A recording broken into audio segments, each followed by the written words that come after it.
Magali Pénoël, aromatologue, coach et fondatrice de la méthode Aroma Body Sound, c'était le podcast proposé par Valérie Vial sur RJS 102.9 FM.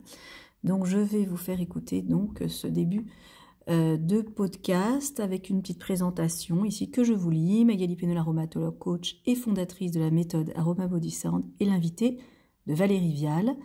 Donc Magali vient nous présenter sa méthode qui permet aux femmes de développer leur plein potentiel et à reprendre confiance en elles pour oser devenir ce qu'elles ont envie d'être. On va écouter ça tout de suite. Ici.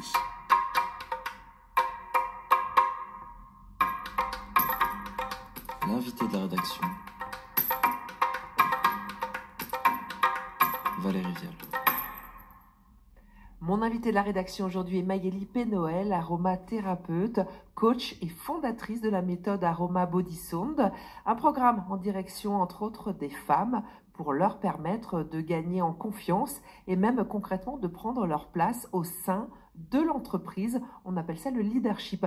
Magali Pénoël, bonjour. Bonjour Valérie.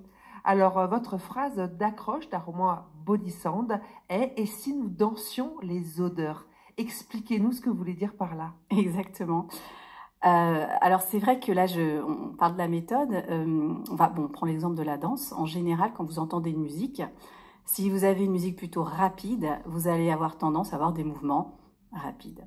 Vous avez une musique lente, les mouvements sont lents, c'est évident. Donc vous allez mobiliser un canal sensoriel très précis qui s'appelle l'ouïe. Si je vous dis danse, vous pensez danse et musique. Oui. J'ai voulu faire un peu différemment.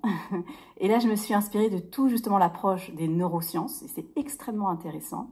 Et on voit qu'en réalité, quand on commence à faire ce qu'on appelle de la synesthésie, ou le mot anglais, la cross-modalité, c'est-à-dire, et si on remplaçait la musique par une musique olfactive. Alors, vous dites c'est musique olfactive, oui, on part sur une odeur. En fait. Sur une odeur. Mais alors, c'est vrai qu'on se dit, mais qu'est-ce qui se cache derrière cette réalité? Si je vous fais respirer, par exemple, de la vanille, alors vous ou n'importe qui, c'est des tests qui ont été faits, on a plutôt une sensation de rondeur et plutôt quelque chose de lent, d'accord? Je vais aller plutôt maintenant vers du citron, je vais aller vers des agrumes, et la majorité des gens qui ont fait ce panel, ils ont cette sensation de quelque chose de très allongé et de quelque chose de beaucoup plus pétillant et rapide. Donc le mouvement va être plus rapide. Donc si vous voulez, c'est utiliser un autre canal pour dire, voilà, avec cette odeur-là, j'ai plutôt envie d'aller à gauche-droite, j'ai plutôt envie d'aller rapidement.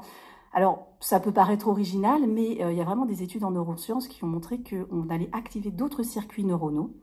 Et en fait, à force de toujours faire la même chose de la même façon, imaginez un ruisseau, l'eau qui coule toujours de la même façon, on ne va pas aller très loin. Maintenant, imaginez plusieurs courants, plusieurs fleuves qui vont à un moment s'entrecroiser. Vous allez avoir une espèce de fluidité dans votre façon de réfléchir, dans votre façon d'innover. Donc l'innovation, elle passe par le mental, moi ce que j'appelle le software, mais quand on est bloqué dans le software, et ça arrive, des fois on se dit j'y arrive plus, j'ai la page blanche, j'ai pas d'imagination, passe par le corps. Parce que le corps, il va te donner d'autres impressions, d'autres sensations, et tout à coup, tu vas dire, mais la réponse, elle est simple.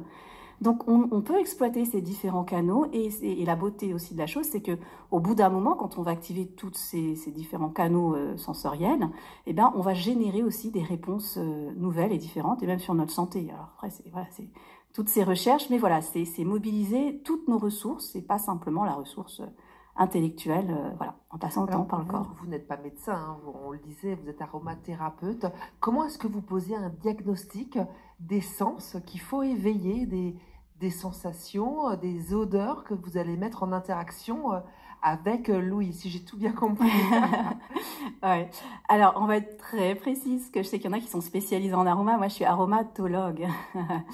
Normalement, même si peu le savent, le mot aromathérapie, il est vraiment pour les médecins aromathérapeutes. Donc, comme votre père Daniel voilà. Pénoël, dont on parlera un petit peu tout à l'heure sur ce qu'il a mis en place. Exactement. Donc lui, effectivement, il est aromathérapeute puisqu'il est médecin. Moi, je me dis aromatologue, ce sera déjà pas mal.